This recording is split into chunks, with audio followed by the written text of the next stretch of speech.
Let's begin by discussing how there are many claims made by society that we are in a post-racial society, that we aren't facing any racism, and that we've escaped a dark history that no longer lives with us. There is racism in the world. It's not going away. And if you can change it, try. But most of the time, ignore it. Now, I know there are people out there who will say that the election of Barack Obama meant that it was the end of racial discrimination for all eternity. Just as Melody mentioned in her TED Talk, there are many who believe that we are in a post-racial society, that racism doesn't exist anymore. While this might be true to some extent because racism isn't overly in our faces, it is still present and there are still attempts to ignore it.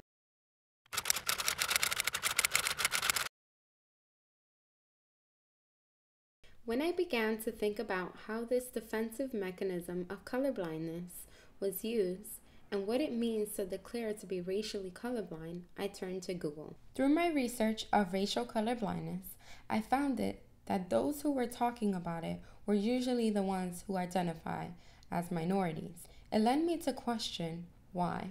Is it because colorblindness can only be used by those of privilege?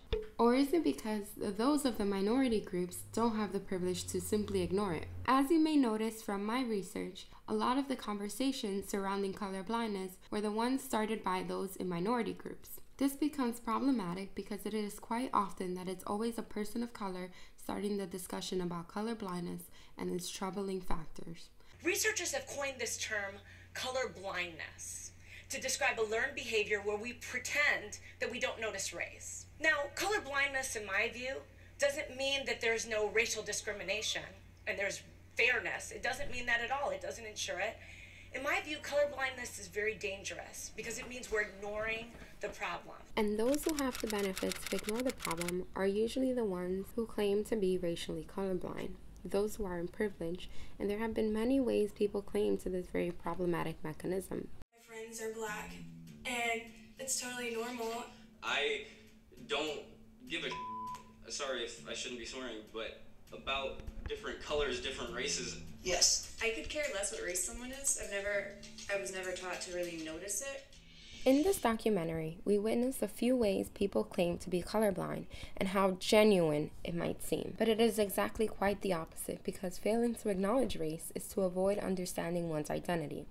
Like in this documentary exposes how these views can be problematic, we also see this in the presidential debates today. I don't care. This whole attitude of dividing by race is still here, and this is how Democrats do the deal. In this example, we see how others blame Democrats for creating these different niches for races to exist. Like colorblindness, this is also used as a mechanism to defend and reject the conversations about race.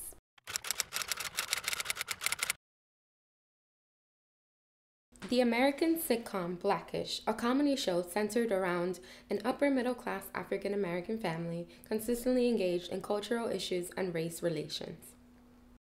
Specifically in this scene, we see how they discuss the ways they talk about race and how we attempt to ignore it. You know, you can try and mask the problems of this world in savory barbacoa meat and floury tortillas if you choose, Rainbow, but it doesn't change the fact police in this country have a problem with black folks. The mother figure is trying to protect her children from consistently thinking about race as a problem and consistently being fearful of police brutality. The example of the show Blackish alludes to my next example, the film Guess Who's Coming to Dinner. The film discusses how a couple's attitudes are challenged when their daughter introduces them to an African-American fiancé. In this scene, the daughter provides her mother with many of his great qualities and characteristics as a preface to when she discusses and informs her about his race. From the moment he steps on screen, her movements and facial expressions take a completely different shift.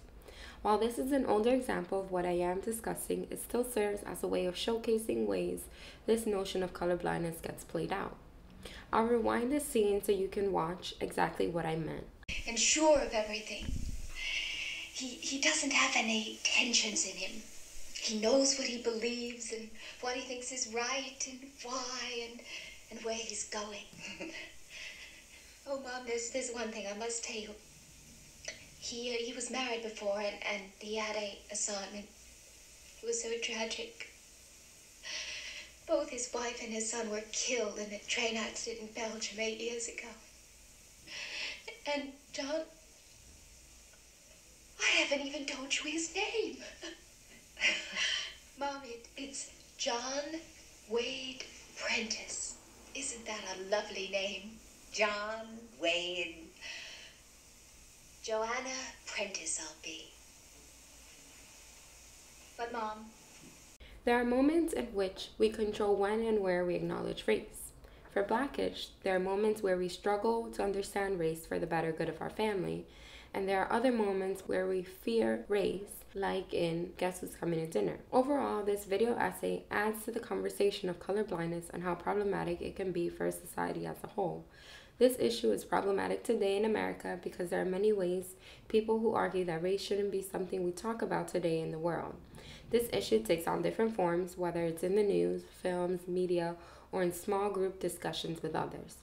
I personally do not believe that colorblindness should be a direction we move in because color is important.